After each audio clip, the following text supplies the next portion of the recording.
ये है कि कांग्रेस वालों को तो फिर वंदे मातरम के साथ खड़े होना चाहिए कि नहीं होना चाहिए? तो उनको क्यों इतराज है? यानी कि वो अपने लोगों को नहीं मानते।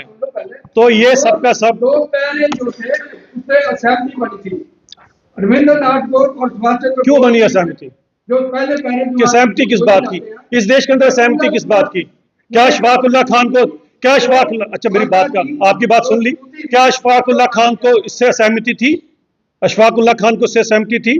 क्या मुझे बताएं, अब्दुल कादिर को इससे सहमति थी? जो देश के लिए जान दे गए, जो देश के लिए जान दे गए, उनको कोई सहमति नहीं थी। किसी को सहमति होगी तो सहमति अपने अपने पास रखें, रखा गया था दो पहले। किसी को अगर सहमति होगी अपने पास रखें, लेकिन देश के लिए जिन्होंने जान दी उनको कोई सहमति नहीं थी। तभी तो मैं कहता हूं ना, आप हमेशा इसी तरह के सवाल पूछते हैं। देखिए, आज की प्रेस कॉन्फ्रेंस रखी गई थी, जो चंद लोगों ने अभी वंदे मातरम को लेकर जो ऐतराज जताया और कहा कि ये इन सब चीजों के ऊपर जो रेडिकलाइज करने की लोगों को कोशिश कर रहे हैं, उनको मैंने साफ यहाँ पर से एक मैसेज दिया और मैंने बताया उनको कि वंदे मातरम जो है वो बंकिम दास चटर्जी ने जब इस देश को दिया था तो तब हम लोग अंग्रेजों के खिलाफ लड़ रहे थे, और हम में मतलब यह कि केवल हिंदू ही नहीं मुसलमान भी यहाँ पर लड़ रहे थे।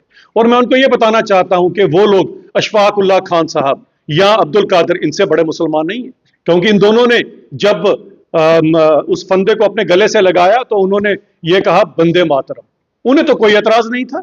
और अगर इनको लगता है कि ये उनसे बड़े मुसलमान हैं तो कम से कम ये सोच लीजिए कि शहादत देश के लिए किसने दी थी। और अगर कोई चंद एक्सीडेंटल मुसलमान या पॉलिटिकल मुसलमान अगर उनको लगता है कि वो इन सब चीजों पर लोगों को रेडिकलाइज कर सकते हैं, तो मुझे उनको ये बताना पड़ेगा कि ये देश की जो नींव है वो सेकुलरिज्म पर रखी गई थी, और धर्म के नाम के ऊपर दो देश पहले ही बांट दिए गए थे, जिसका एक बांग्लादेश और पाकिस्तान। और इन्हीं के बाप दादा और बुजुर्ग जो यहां पर रहे थे वो इसलिए रहे थे कि उनका यह मानना था कि देश सबसे बड़ा है, मजहब उसके बाद में आता है। लेकिन आज अगर किसी को लगता है कि उनके बाप दादाओं ने गलती की थी या उनके माँ बाप ने गलती की थी, तो सबसे पहले तो अब अपने माँ बाप और बाप दादाओं के सगे नहीं है, देश के क्या सगे होंगे? फिर भी आपके लिए ऑप्शन खुली है, भारत देश के अंदर अगर रहना है तो यहां पर सबसे बड़ी बात यह है कि सेकुलरिज्म के ऊपर चलेगा और वंदे मातरम प्राउडली गाना पड़ेगा सबको।